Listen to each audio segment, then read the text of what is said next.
I can. All Thank you. right. Yeah. Thanks for taking time because it's been obviously busy.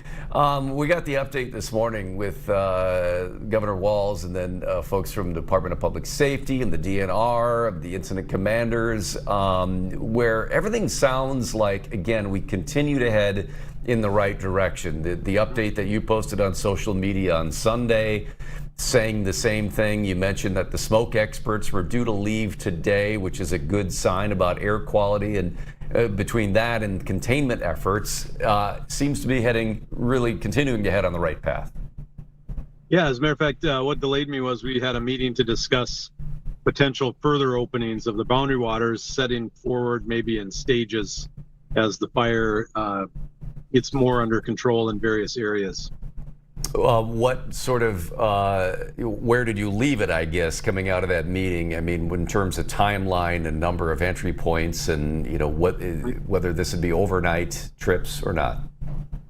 Yeah, well, it's what we decided was it's still a wait and see, but there is definitely, the way things have been going continues to move in a favorable direction for more openings. The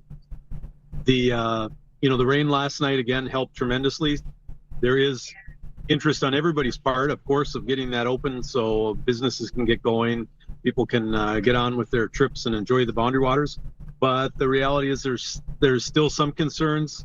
So it's going to be another revisit tomorrow, but there definitely is a lot of discussions on further openings. And I think you'll see that in coming days ahead. Yeah, and I know we just talked to an outfitter in the Tofty area who said that she anticipated maybe even later today getting news about some of the overnight permits being allowed later this week. They're hoping to hear that today.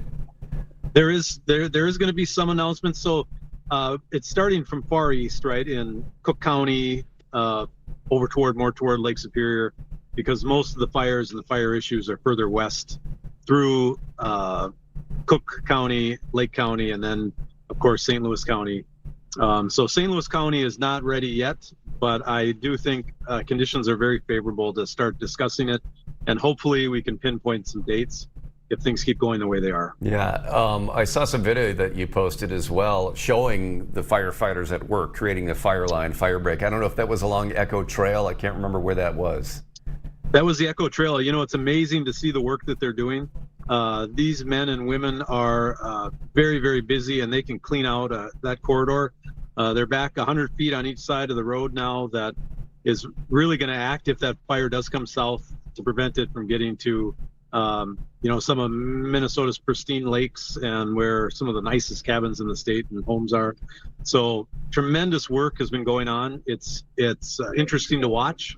And I hope that this will be the beginning of the end. Yeah.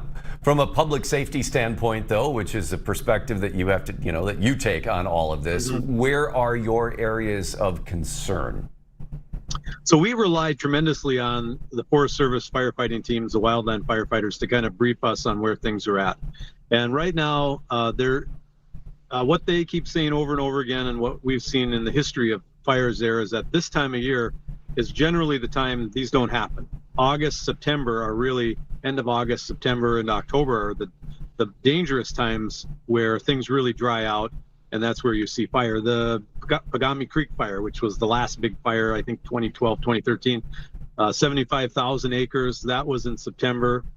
So what everybody's saying is that, yeah, we're getting a reprieve, but it's probably not the end of fire for us, even though everybody's very optimistic about what's happening right now. Yeah, optimistic too, to try to get at least some part of the normalcy, which is so vital for the small businesses.